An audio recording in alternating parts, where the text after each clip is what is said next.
Dando sequência a essa nossa série de entrevistas com os pré-candidatos a deputado federal, deputado estadual, nós recebemos aqui hoje Pedro Bigardi, ex-prefeito de Jundiaí, ex-deputado estadual e que agora vai postular uma cadeira para voltar à Assembleia Legislativa. Pedro, em qual partido você está? É um prazer estar aqui com vocês. Eu estou no PCdoB, eu retornei ao PCdoB agora, fui no passado, fui 9 anos do PCdoB e retornei agora no início desse ano, a convite do deputado federal Orlando Silva, que esteve aqui em Jundiaí o ano passado, me convidou. E eu voltei para o PCdoB. Vocês terão convenção certamente em junho, né? A convenção é do dia 5 de agosto a 15 de agosto. Ah, em agosto. Perdão. Final de julho até o 5 de agosto. Depois de 5 de agosto tem o registro da candidatura. Tá, e essa campanha para deputado você já fez uma vez, né? Sim. E então não é novidade, é bem diferente de uma campanha para prefeitura. Mas as coisas mudam com o tempo. Sim. Você está sentindo essa mudança, a forma de você abordar o eleitor? Na verdade, essa campanha, na verdade agora pré-campanha ainda, ela para mim está sendo muito parecida com a campanha de 2010, que eu fiz no PCdoB, inclusive, né? Eu era deputado na época e acabei sendo candidato em 2010. Porque o PCdoB tem uma rede no estado de São Paulo muito forte de lideranças espalhadas por diversas cidades por aí, vereador, ex-vereador, liderança social. E aí o que eu fiz nesse período agora de pré-campanha? Eu estou fazendo contato com todas essas lideranças e tem sido uma experiência muito positiva. Então ela me lembra muito 2010, né?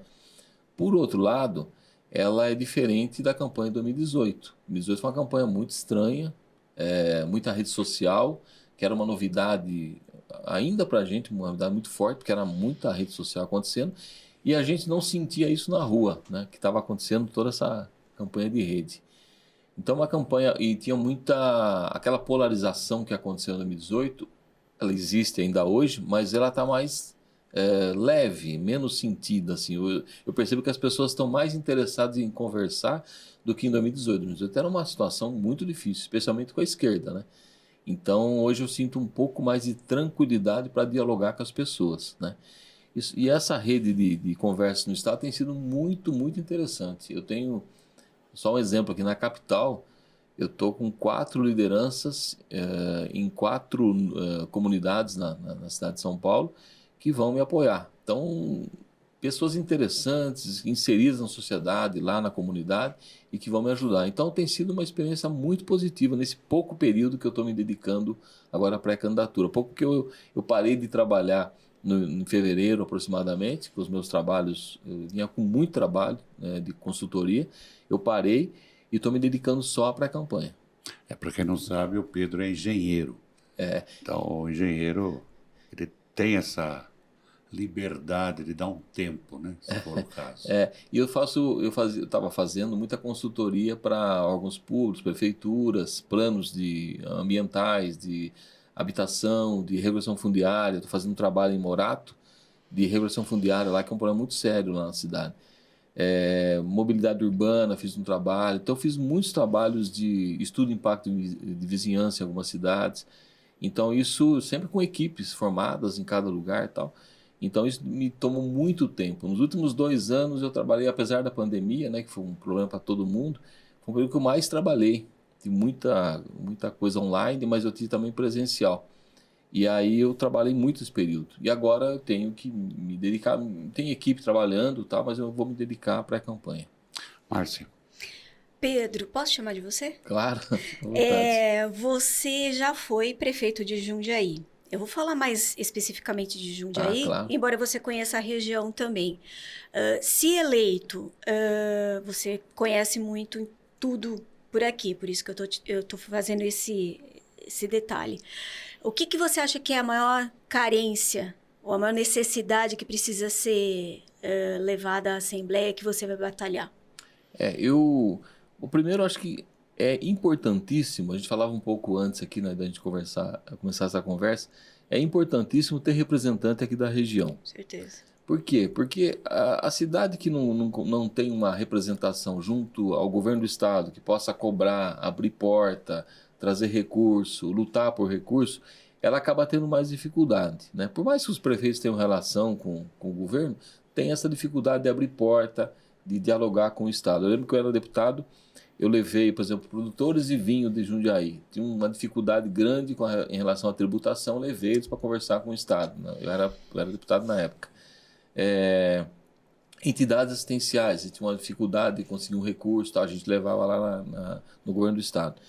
Isso é a primeira coisa. A segunda é que o deputado pode trazer recurso, ele tem as verbas parlamentares e pode trazer recurso. Na minha época, só para vocês terem uma ideia, era 2 milhões de reais por ano por deputado, né? A gente conseguia liberar 1,5 milhão, por conta da burocracia. Hoje está em 9 milhões. Então, 9 milhões que a gente consegue trazer para a prefeitura, para órgãos públicos, São Vicente, para entidade assistencial. Então, eu acho que é uma coisa importante.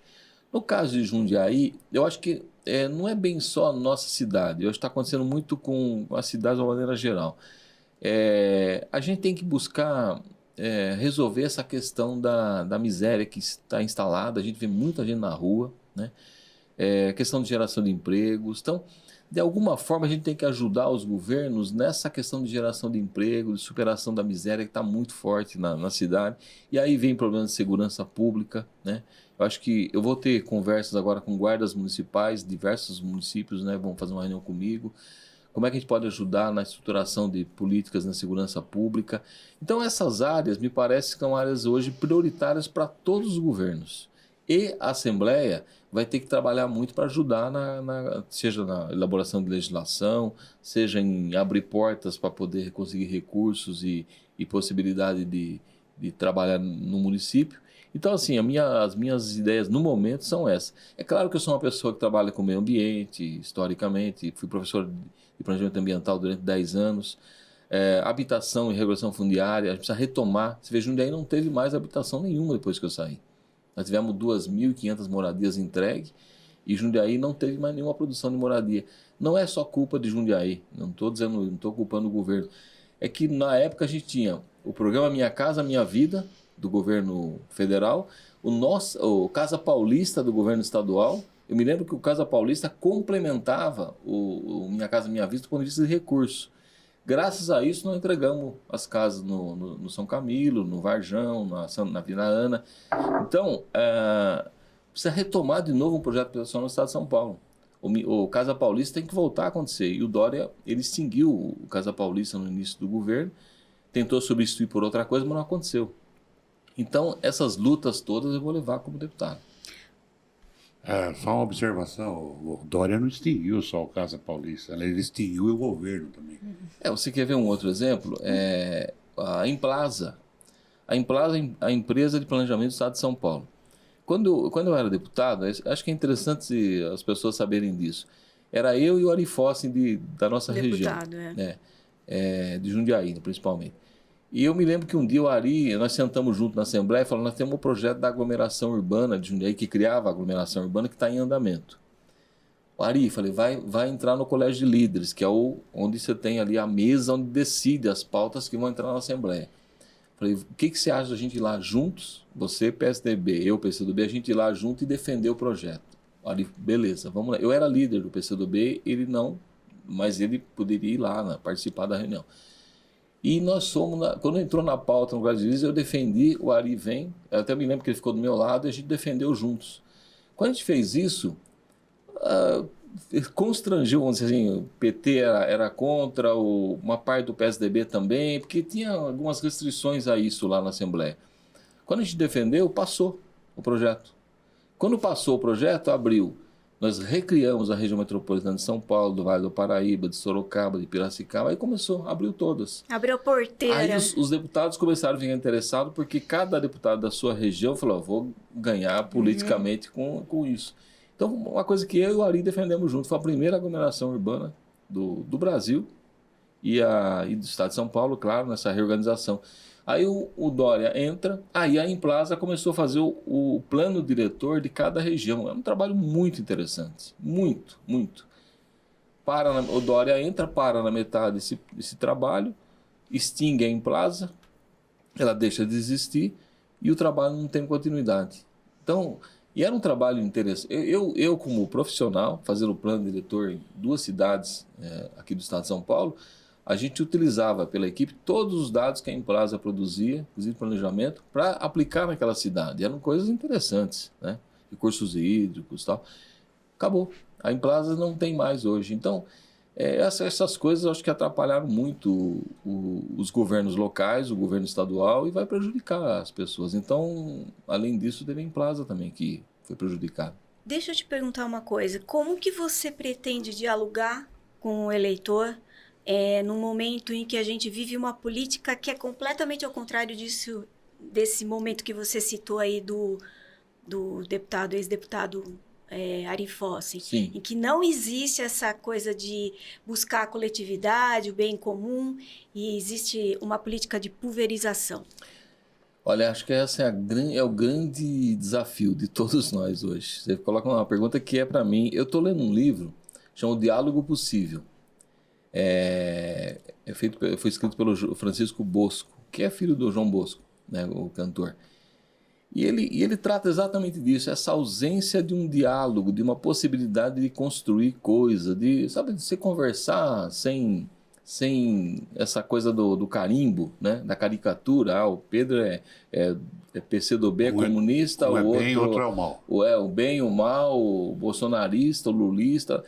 Se a gente não sair disso, nós não vamos. Isso começou muito forte a partir de... Eu estou terminando meu livro finalmente. Opa! Que demorou, parei disso, que agora estou terminando ele, mais umas semanas eu termino. E lá, quando eu estou escrevendo, eu falei um pouco disso. A partir de 2013, exatamente quando eu assumo, começaram aquelas manifestações de rua que tinham uma legitimidade, tinham coisas para se defender. Mas depois teve muita entidade que entrou naquilo, essas... MBL da vida? Os MBL da vida, que entraram muito para levar para a política, essa política do contra esse e a favor daquele. E isso acabou virando uma polarização fortíssima e o Brasil, a partir daí, se perdeu, né? 2018 foi um desastre, não tinha a mínima condição de fazer qualquer tipo de diálogo na rua, né? Você chegava, você ia conversar da campanha, não tinha conversa. De que lado você está, né? Eu acho que hoje mudou um pouco isso. Eu já senti isso, dá para dialogar um pouco mais. A pessoa é Bolsonaro, a pessoa é Ciro, é Lula, tem que ser respeitado a partir do momento que ela consiga defender essa preferência dela, né? A gente respeita. O que não dá é para caricatura, né? Você é tal e eu não quero conversa. Aí não dá. Então, eu acho que o grande desafio para todos nós é esse. Agora, na campanha, na pré-campanha, depois campanha, e depois como mandato. E a Assembleia, aconteceu um fato assim, como eu trabalhei em Caieiras um período, eu fiquei 1 ano e pouquinho trabalhando em Caieiras junto com o prefeito lá. Eu ia muito para a Assembleia. A cada mês eu ia na Assembleia, apesar da pandemia e tal, a gente acabava conseguindo visitar lá algumas pessoas, deputados e tal. E eu via o ambiente lá. Talvez seja uma das assembleias mais difíceis que nós tivemos. É mesmo? Ela tá muito ruim, muito ruim. Você não tem um debate lá, você tem briga. As coisas que aconteceram na Assembleia nos últimos anos foi uma coisa horrorosa, né? De assédio, de briga, de quase trocar soco no plenário. Debate zero. Então, eu acho que temos que voltar a ter o debate sadio, honesto, cada um com a sua posição, como foi no passado. Eu fui deputado lá e a gente tem um debate muito, muito sadio, muito tranquilo. Tem hora que se defendia um projeto que a oposição fechava. Eu estava no PCdoB, então eu e a Alessi Brandão, a gente conseguia ter uma posição mais independente, né? Aliás, o Alckmin disse isso um dia para mim, quando ele esteve em janeiro. Ele falou assim, você e a Alessi tinham uma posição mais independente. Era claro isso na Assembleia.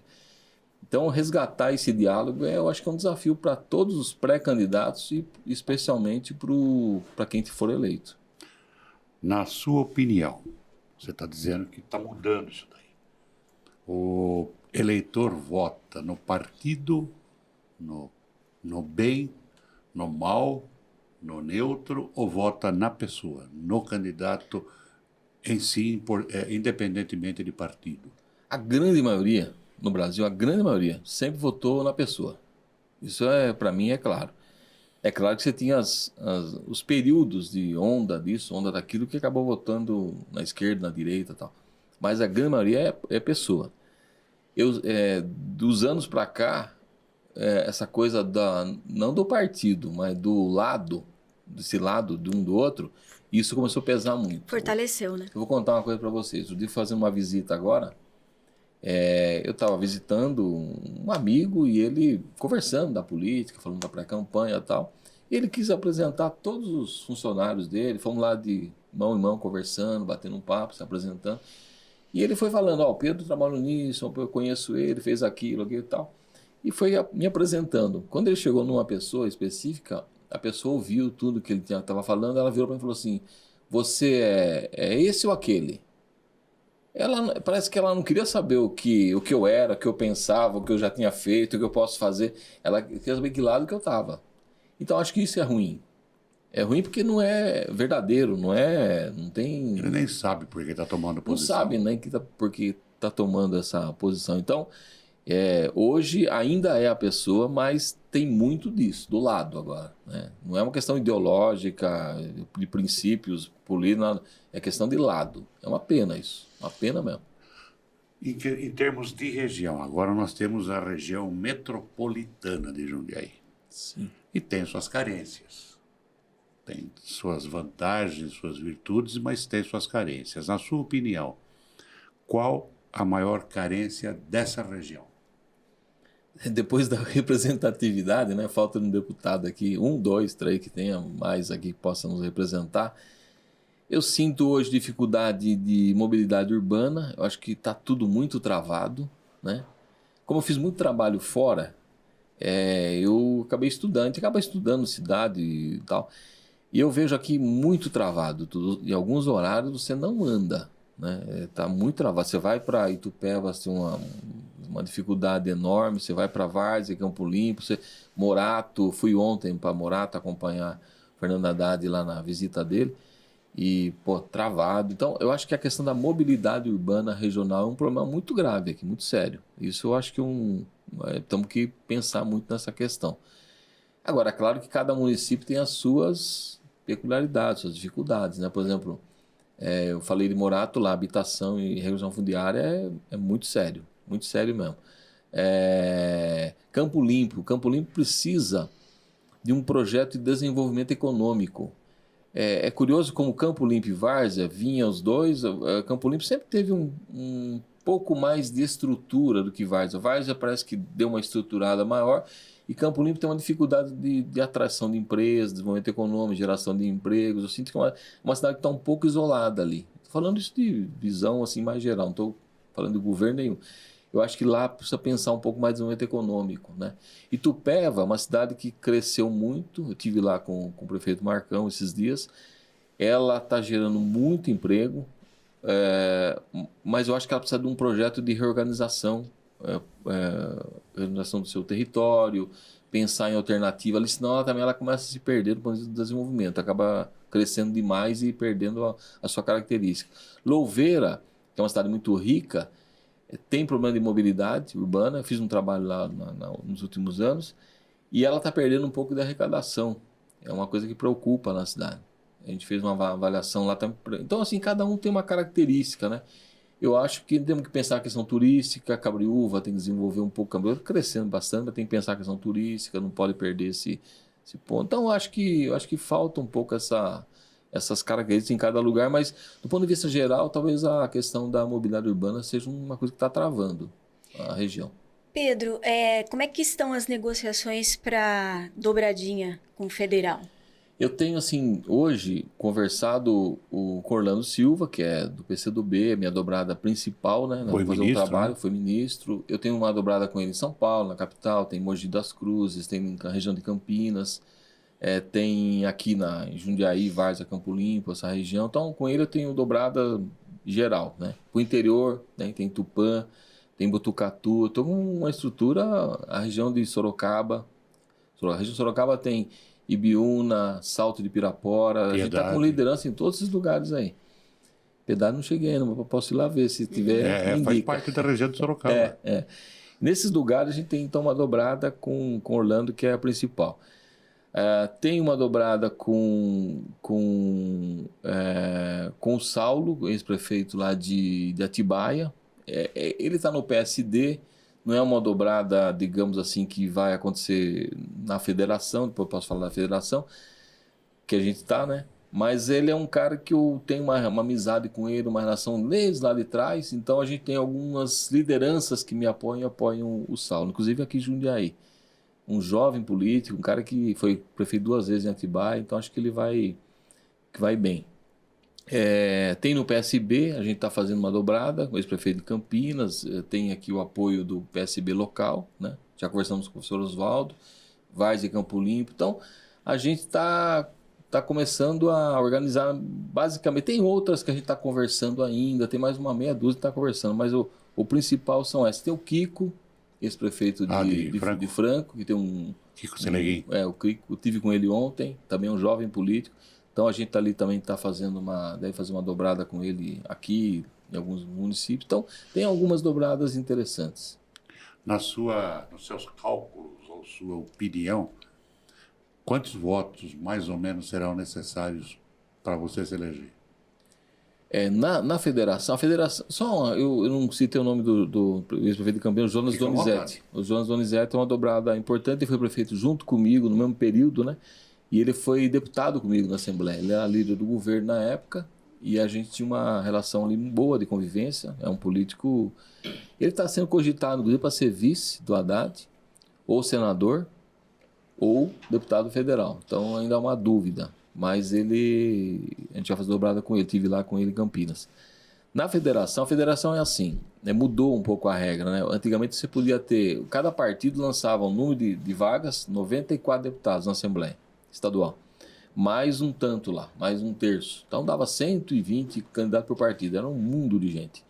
Hoje na federação é como se fosse uma coligação. PT, eu estou falando que vocês sabem disso, mas para quem está nos ouvindo. Lógico. PT, PCdoB e PV se juntaram e fizeram uma coligação única, que chama Federação.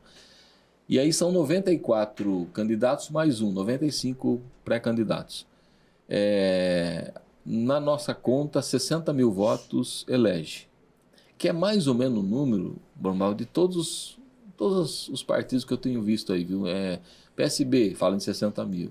Federação, Rede, PSOL, fala em 60 mil. Então, é um número mais ou menos igual. Não vai ter aquela coisa do puxador de voto e aí você elege com pouco. Até porque tem regra que controla isso hoje. Tem uma cláusula... Efeito tiririca, né? Uma cláusula mínima, 10%. Para poder você estar no jogo. Então, aliás, esse ano é 20% do 20%. Quociente, que deve dar uns 40 mil votos. Menos de 40 mil votos você não elege. Então, eu acho que 60 mil dá. A minha meta hoje, estou trabalhando para 70 mil votos no que eu estou conseguindo montar no meu quadro hoje de trabalho. Pode ser que amplie, pode ser que melhore, né? Mas 70 mil votos é a minha meta hoje para poder chegar. Só complementando essa história de coligação e federação, sim, que antes, para o pessoal entender como é que se diz, para não deixar dúvida, a federação nada mais é do que uma coligação que tem que durar 4 anos. Perfeito, é isso aí. Porque primeiro você fazia uma coligação, 5 horas da tarde terminou a eleição, 5h30 já está cada um para o seu lado. Era só para efeito eleitoral. Agora não, agora é para efeito de gestão, de mandato. Até a próxima... Inclusive na próxima eleição, prefeito, vereador, ela vale também. Se não houver mudança, né? Ela deve valer. Se não houver mudança. A gente nunca sabe o que acontece. Que muda, né, o tempo todo. Você pretende, além dessa região que você está trabalhando e essas que você citou, que tem gente também te apoiando, ajudando e tal, a gente sabe que é impossível rodar 645 municípios do estado de São Paulo.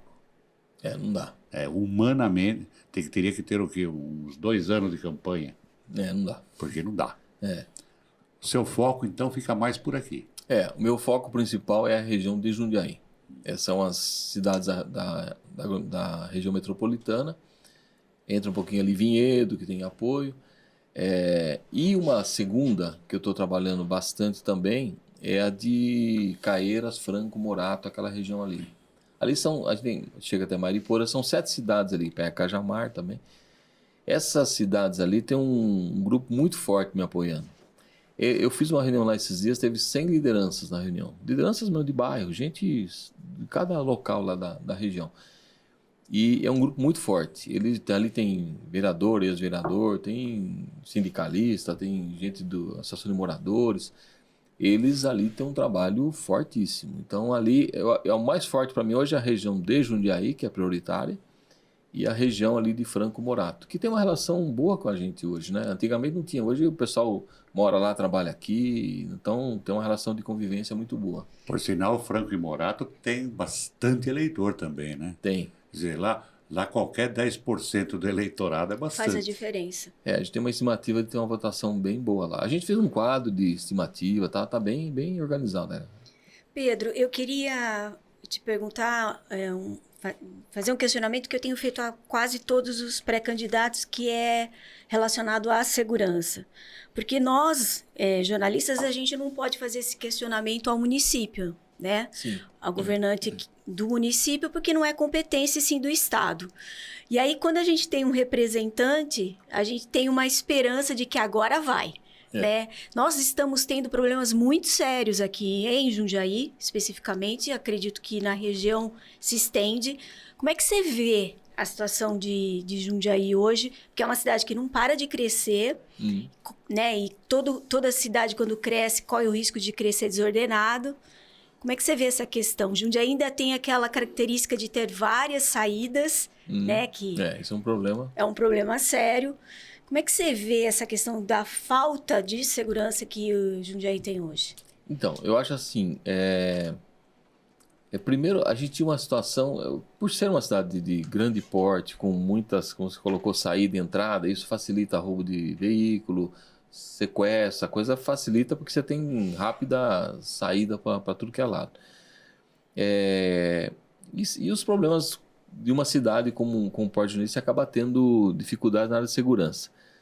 Agora, o problema é que de uns anos para cá, a gente teve uma dificuldade maior para os brasileiros como um todo, todas as cidades, empobrecimento leva a desemprego, subemprego, isso leva a questão de droga, ou aumenta o número de roubos, furtos. Então, você acaba tendo quando você tem um agravamento da miséria, você acaba tendo um agravamento da questão da segurança. Por isso que a gente fala de segurança, não é só uma questão de polícia, é questão social também, né? Com certeza. Morador de rua, você passa em alguns lugares, você vê gente ali dormindo, o semáforo virou lugar de pedido de todo tipo, né?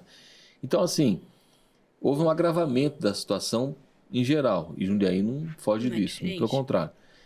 O que eu acho, assim, que tanto o município, eu não gosto dessa história de que a gente não pode cobrar o município, porque eu me lembro quando eu era prefeito, eu fiz 2 batalhões para a Polícia Militar, que para eles foram essenciais, para a Polícia de Trabalho e para a cidade, um ganho extraordinário. Um foi no centro da cidade, Praça dos Andradas, que eles tinham um batalhão pequeno, ruim, que era uma área alugada, tinha problema até de ter que sair daquela casa, então eles não ter que sair de lá porque o aluguel estava vencendo e não ia ser renovado.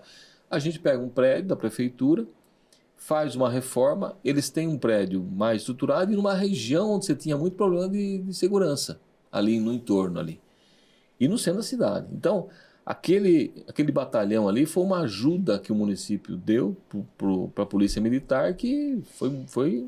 Você vê como pode ter parceria, né? Na questão do Caxambu, mesma coisa. O batalhão do Caxambu hoje é uma referência, é uma área estruturadíssima lá. Então, o município pode ajudar. Fora as parcerias, a gente tinha o Conselho de Segurança que atuava de fato, né? Que tinha reunião todo mês. Era Polícia Militar, Polícia Civil, era Guarda, era Bombeiro, era todo mundo, a área social, todo mês a gente tinha reunião, né? Eu esqueci o nome que tinha, mas era praticamente o conselho. Não consegue, né? Não, era um conselho da prefeitura, né? Tá. Que era um grupo que se estruturava para se reunir todo mês e discutir ações em conjunto, né? Bom, aí como o deputado pode ajudar? Desde verba, ajuda orçamentária, eu fazia parte de um grupo de deputados que eram de diversos partidos, PSDB, PT, PSOL, tinha de tudo lá.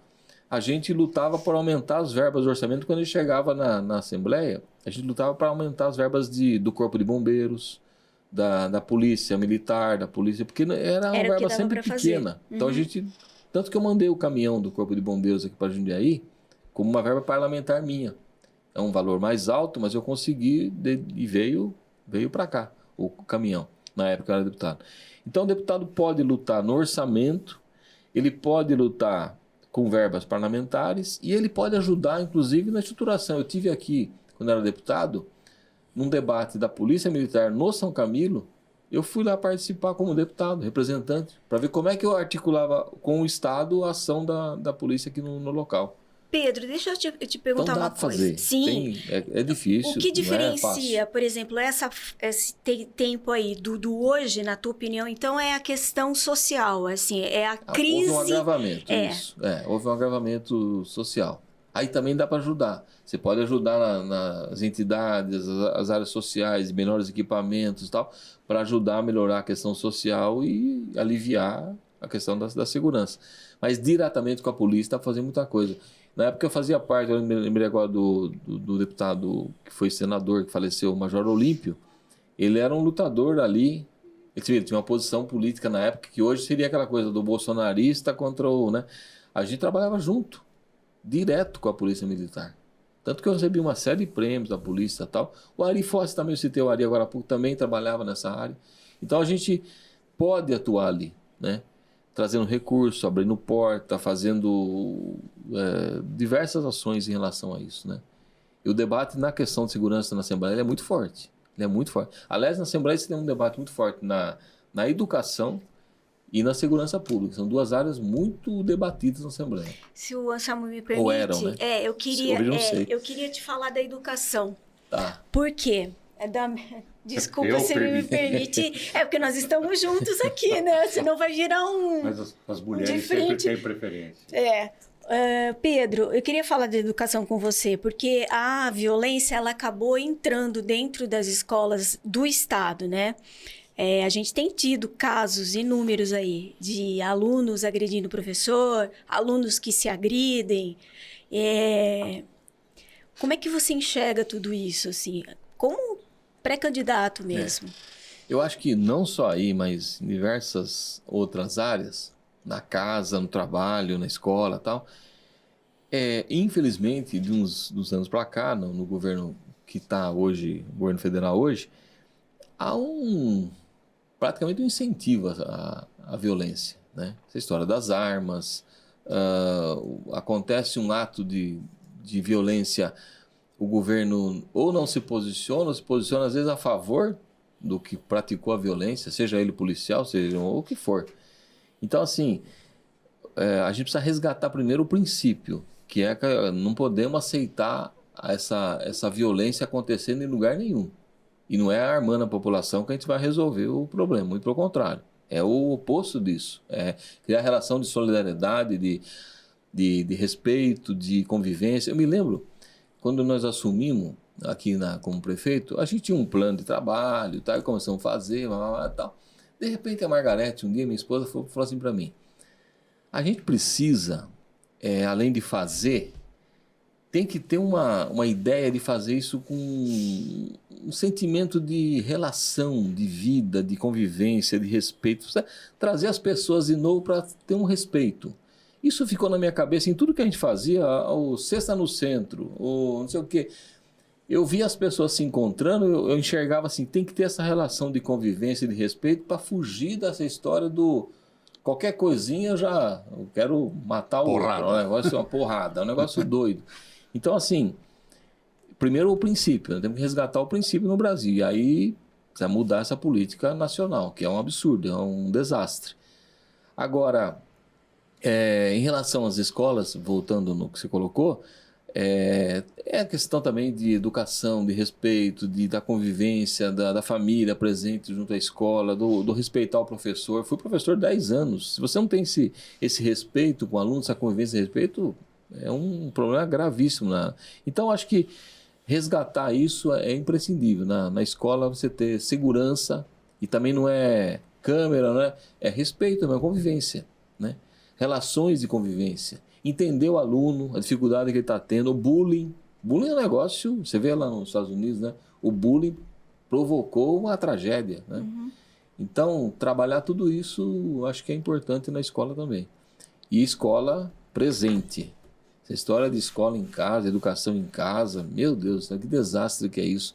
Se você não tem a relação de presença do aluno com o professor, com a escola, eu não consigo entender como é que lançam essa ideia de ter a educação na casa. Eu não consigo entender. Tudo que está ruim pode piorar. Pensa assim.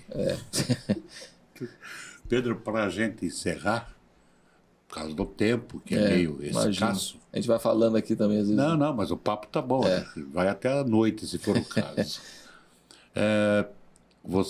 Todos vocês candidatos, seja lá de Presidente Prudente, seja de Mongaguá, seja de onde for, vocês vão ter um trabalho de convencimento do eleitor.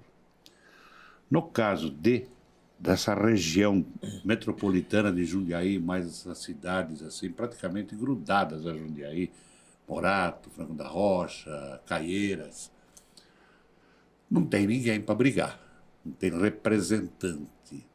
Vocês vão focar também nisso, tipo, olha, o caro eleitor, você precisa votar em alguém daqui, não estou falando mal dela, não numa Janaína Pascoal, que fez 25 mil votos em Jundiaí e nunca pisou na cidade. Esse é o problema.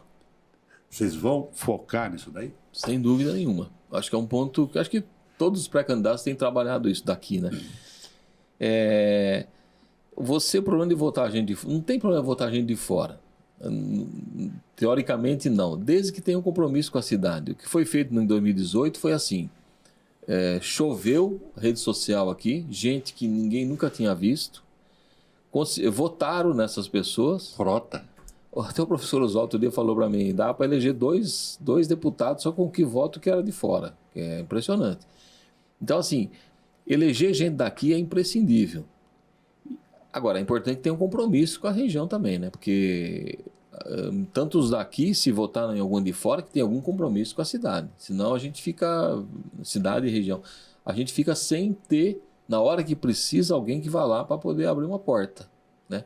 Eu vou citar um exemplo, Normal. Quando eu era deputado, estava aquela história da Casa de Saúde. Tinha sido desapropriado o prédio e não estava parado, e não ia, o Estado não fazia a obra, não reformava e tal. Eu ia na Assembleia, na tribuna, não vou falar toda semana, mas semana sim, semana não, eu falava desse assunto. Eu estava lá enchendo o saco do governo para poder fazer um negócio. Existente. Então, se você tem alguém ali falando, você tem uma voz sendo ouvida lá para o governo estadual. Agora, você não tem representante nenhum, e eu sei como é. Você vai no governo, ele fala, lá em Jundiaí região tem o Pedro, tem o tal, tem o tal. Ali eu preciso tomar um pouco mais de cuidado, porque eu tenho um cara ali que eu dependo dele aqui na Assembleia. Então, é questão de ter dependência política. Sim. Então, ele vai olhar com outros olhos. Agora, se não tem ninguém, vamos pensar lá em São Bernardo, onde tem um deputado. Então, é imprescindível ter um deputado ou mais. Tomara que tenha mais aqui na nossa região. Mais alguma coisa que você queira falar? Não, eu agradecer a oportunidade, parabenizar pela belíssima estrutura de vocês aqui, só profissional. Não pode pedir voto ainda. Não, de jeito nenhum. De jeito nenhum. Tá ok. Obrigado. Esse foi o Pedro Bigardi, ex-deputado, ex-prefeito de Jundiaí, engenheiro, e é pré-candidato a deputado estadual pelo PCdoB em outubro. As convenções acontecem até 5 de agosto, e a partir de 5 de agosto aí todo mundo vai poder pedir o voto. Muito obrigado. Obrigado.